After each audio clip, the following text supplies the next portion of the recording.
Happy low carb po sa ating lahat. So, ayan guys, gagawa po ako ng dark chocolates with nuts and dried fruits. Ito po ay para sa mga bata. Usually, hindi po sila very fan ng dark chocolate kasi syempre po, bitter siya, hindi siya matamis. Pero, para magiging masarap para sa kanila, bumili po ako ng different kinds of nuts. At saka, eto, meron silang dried berries na inilagay ko po. At saka, some raisins, dried raisins po. So, ayan po, gagawa na naman ako dahil lagi na lang po nauubos. So, ayan guys, meron tayong dark chocolate. 90% cacao po yan. So, ayan guys, dudurugin na natin mga ito. Tapos, imi-melt na po natin in a very low fire lang po para hindi po siya masunog.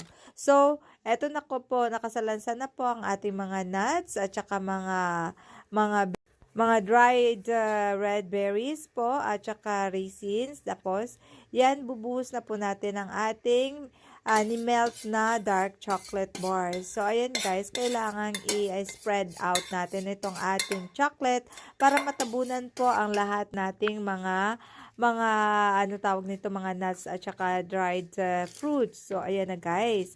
Malapit na itong matapos. Madali lang po talaga to. Kaya bibilan nyo po yung mga anak ninyo ng mga candy at mga bars na yan na hindi po healthy at napakaraming sugar pong nilalagay. So, ayan guys, kailangan nakakover to lahat. Tapos, ayan na guys, malapit na itong ano tawag nito, matapos. Kailangan po, even po ang kanyang thickness para mas maganda. So, ayan guys, lalagay na natin ito sa fridge para madali lang po siyang magiging dry. Kasi pag nasa labas, matagal pong mag-dry ang ating chocolate.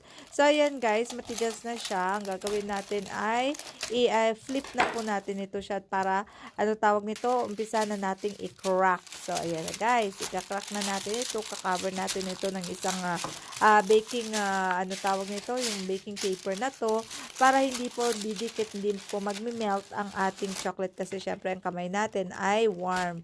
So, ayan na guys, ano tawag nito, bibiyakin na natin. Parang mga bandi.